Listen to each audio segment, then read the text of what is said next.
can you all hear me? Is it audible there? Okay, all right. So good to see some men here as well, right? I think when I was asked to do this event, and I was in touch with Shreya, and I asked Shreya, tell me about this event, and she said that, oh, it's an event to celebrate women and non-binary people in the workspace. And I told her, okay, what do you want me to talk about? And then she used the word, oh, Ron, you're an ally, right? You should speak about how you've been an ally.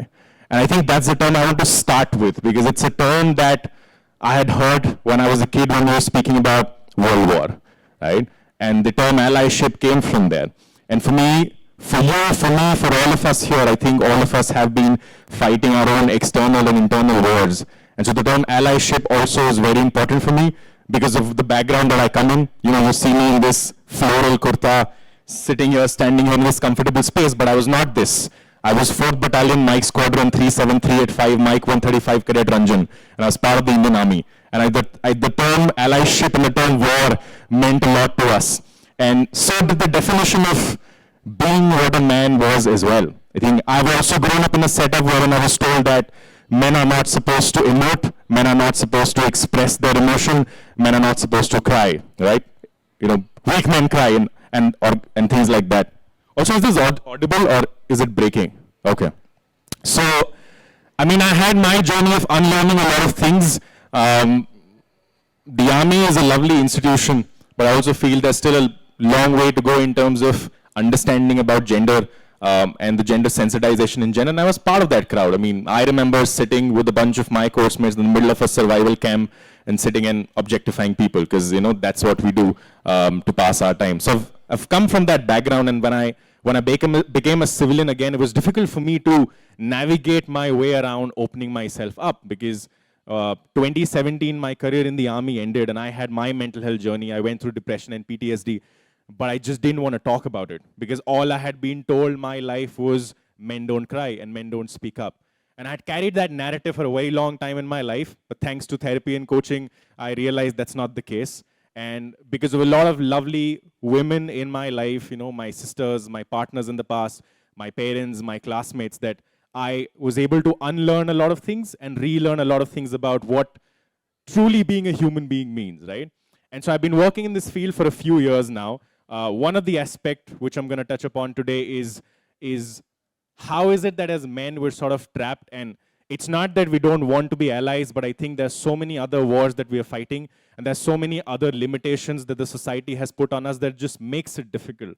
So a lot of times it's not that we don't want to, it's just that sometimes we don't have the template to, or sometimes we are bogged down by the other things that happen to us.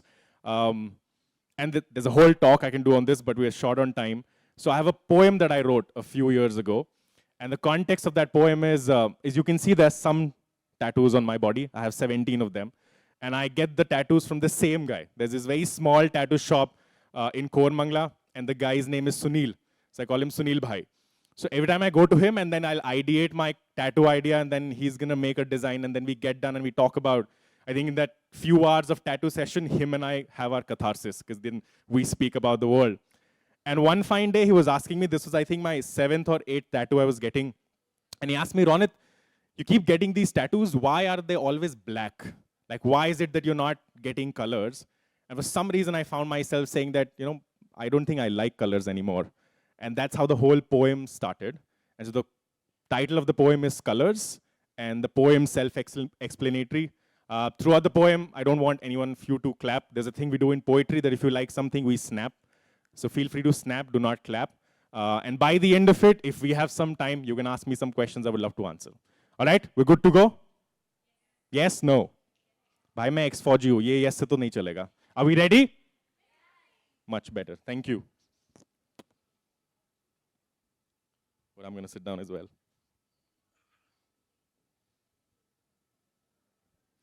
All right, so the piece is called Colors. So the last time my tattoo artist asked me what color do I want my tattoo to look like, I said, none other than black. He asked me, don't you like colors? Turns out, I don't. You see, every time someone says yellow, the flames that screamed out of my best friend's spire flashes right in front of my eyes. It also reminds me that yellow was my ex's favorite color. Both of them hurt. I don't like purple as well.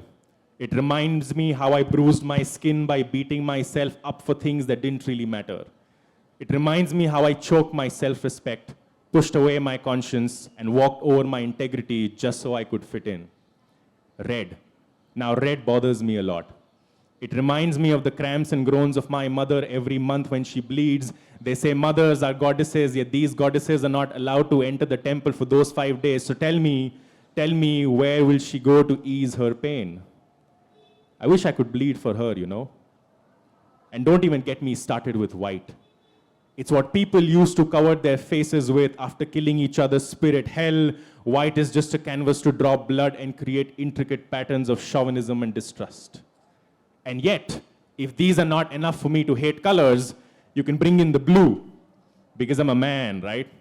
I don't cry, I feel no pain, I feel no emotion, I'm never insecure, I fight. I don't know gratitude. Am I man enough for you? Or if I say I beat my wife, I objectify, I suppress, or aaj main karke aaya, am I man enough for you? If I say I'm fine even though I'm bleeding from the inside, am I man enough for you? Or if I say be a man, am I man enough for you? You see, I'm the alpha male, you the omega. I stand on the throne of my kingdom of privilege, feeding off my own ego and of those who spit shake my hands with the promise of misogyny. The vastness of my manhood is decided by the harshness in my voice, the anger pumping through my veins, and the number of bros and hoes I speak of on a daily basis. Am I man enough for you? But what if? What if I tell you that I feel pain, that I get scared, that I love pink, that there was a time I replaced my pillows every single week because they failed to contain my scratches and screams, that on my last date, I read her a rom-com novel to help her sleep, that the last time I held a baby, she cried. She cried because my tears fell in her eyes and I thought I could never forgive myself for that. Am I man enough for you? Or what if I say I shit my pants every time someone says, we need to talk? That I'm so tired of letting go that I don't hold on to anything anymore. That my dad goal is dressing up in a costume with my daughter and dancing on Let It Go. Am I man enough for you? Fun fact, my sister and I were brought up in the same way. Our parents taught us to love, to appreciate, to empathize. But I don't know why my society tends to differ. Why does it want me to be something that's distant from rationality, something that poisons my brain? So coming back to the question, am I man enough for you?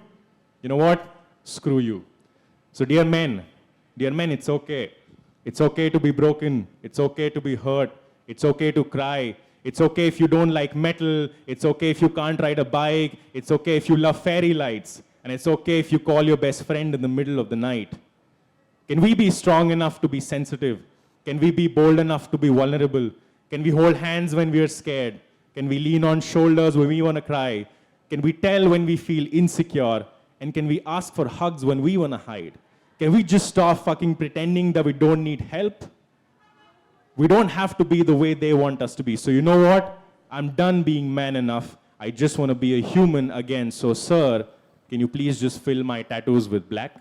Thank you. Thank you so much. If you have any questions about anything and everything, you can. And if not, it's been an honor speaking in front of you. Thank you. Get home safe. Thank you so much.